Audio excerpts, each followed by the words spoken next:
Hello friends, welcome to Hyderabadi రుచులు. నేను మీ ఇందిర. ఎండాకాలం వచ్చిందంటే చాలు మామిడికాయలతో రకరకాల పచ్చళ్ళు చేసుకుంటుంటాం కదా. ఈసారి అల్లం ముక్కలు వేసుకొని పచ్చడి చేసుకుందాము. అంటే ఎప్పట్లా కాకుండా ఇలా డిఫరెంట్గా అల్లం ముక్కల కాంబినేషన్తో మామిడికాయ పచ్చడి చాలా టేస్టీగా ఉంటుంది. అల్లం హెల్త్కి ఎంత మంచిదో తెలుసు కదా. దీనికోసం మామిడికాయల్ని బాగా కడిగి తడి లేకుండా తుడిచి ముక్కలు చేసుకున్నాను. నేను ఇక్కడ 1 kg మామిడికాయ ముక్కలకి కొలతలు చెప్తాను.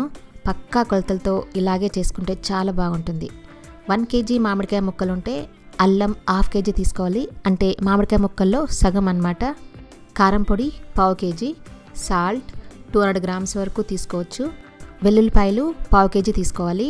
కొన్ని ఇలాగా కచ్చాపెచ్చగా దంచి పెట్టుకోవాలి, కొన్ని ఇలాగా మొత్తం వెల్లుల్లిపాయలు అలా వేసుకుంటే టేస్ట్ బాగుంటుంది.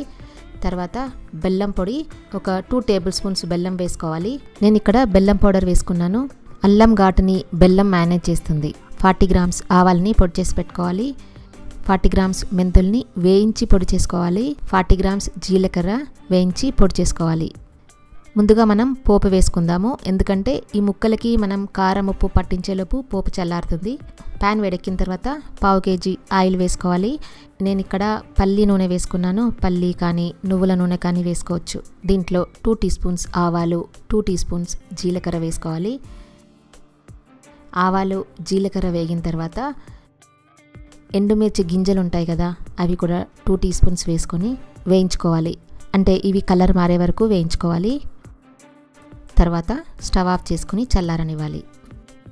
ఈలోపు మనం ముక్కలకి ఉప్పు కారం పట్టిద్దాము. ఒక మిక్సింగ్ బౌల్లో మనం కట్ చేసి పెట్టుకున్న మామిడికాయ ముక్కలు వేసుకోవాలి. కట్ చేసి క్లీన్ చేసి పెట్టుకున్న అల్లం ముక్కలు వేసుకోవాలి. కచ్చా పెచ్చాగా దంచుకున్న వెల్లుల్లిపాయలు వేసుకోవాలి. ఇప్పుడు దంచుకోగా మిగిలిన వెల్లుల్లిపాయలు ఉన్నాయి కదా, వాటిని కూడా వేసుకోవాలి. తర్వాత బెల్లం తురుము వేసుకోవాలి. కారం, ఉప్పు, జీలకర్ర పొడి, మెంతి పొడి, ఆవపొడి వేసుకొని వీటన్నిటిని బాగా మిక్స్ చేసుకోవాలి. నేను మీకు చూపిద్దామని కొంచెమే చేస్తున్నాను, కానీ 1 kg ముక్కలకి కొలతలు చెప్పాను. తర్వాత మనం పోపు వేసి చల్లార్చిన ఆయిల్ని దీంట్లో పోసుకొని కలుపుకోవాలి. బాగా మిక్స్ చేసుకోవాలి. మూత పెట్టుకుని 2 రోజులు పక్కన పెట్టుకోవాలి. అంటే 2 రోజుల తర్వాత పచ్చడి బాగా ఊరుతుంది. మామిడికాయ ముక్కలతో పాటు అల్లం ముక్కలు కూడా ఈ పులుపులో ఊరి చాలా టేస్టీగా ఉంటాయి.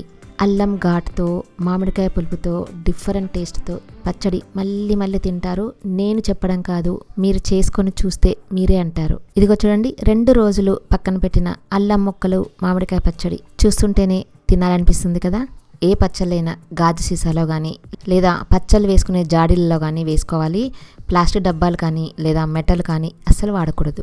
ఈ పచ్చడి తడి తగలకుండా చూసుకుంటే 1 year వరకు తినొచ్చు. నచ్చిందా?